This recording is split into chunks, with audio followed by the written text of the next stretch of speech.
This week I'm going to show you how to make a mud kitchen out of an old chest of drawers.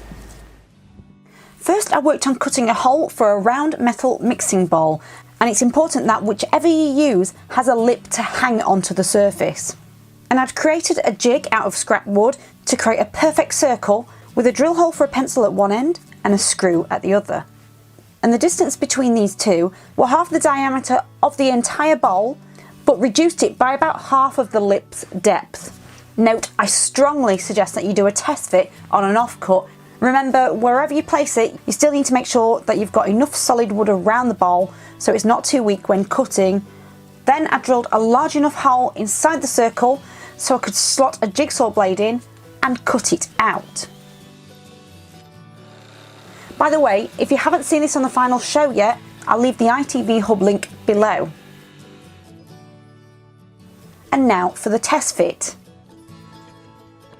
Yeah, this was good enough, although I think I could have used a rasp to make it a little bit looser and cover expansion over time. But something I would suggest though, because it's going to be an outdoor mud kitchen, is to treat or seal the cut edges with either a silicone or a waterproof glue, but leave it to dry before putting the sink in. As for the pretend hobs, I marked with a pencil and a combination square exactly where I wanted them, and I decided to use some unwanted junk that most people had, which were scratched CDs or those freebie ones that come with newspapers. And I'd spray painted the unprinted side black, then squirted silicone on the printed side and pressed one in each corner, or you could use a grab adhesive. And if you don't have access to CDs, some round wooden discs would look nice glued on too. I also wanted to add a back to my mud kitchen to hang some utensils, so I pre-drilled and screwed 2 planks of pallet wood either side, making sure most of the back of the drawers were covered for strength too.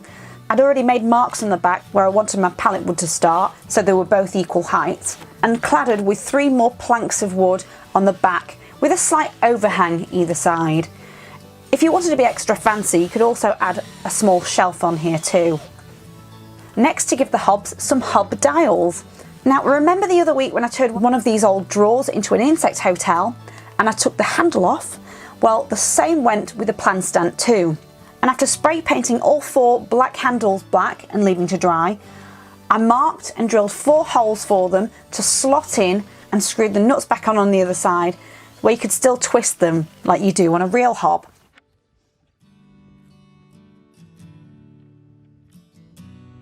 Okay, so that was done. I then started screwing some old curtain tie-back hooks for utensil holders. I've had these for years and never used them, although later I moved this to the middle as I found they were in the way of the pans. And with any kitchen sink that's got a drawer underneath, they always clash.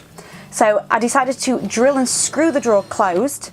This was more to prevent any damage on the drawer, but if you still need or want the storage, you could obviously remove the bowl first and then open it. It's just remembering to do that.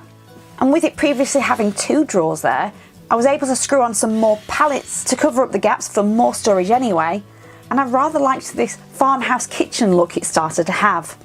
And for the last detail, I quickly used some offcuts as a towel rail and screwed it on the front of the drawer. This was a last minute afterthought, so I would have liked to make this tidier, but I had to use whatever was closest on the day.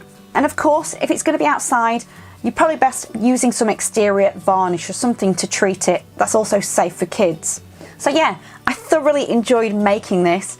It took me back to the 80s with my plastic a la carte kitchen, if anyone remembers those. And if you've got any questions about the build, feel free to ask below. I've also got a blog post with written instructions if anything isn't clear. And yeah, thanks for watching, and hopefully I'll see you next week. Bye!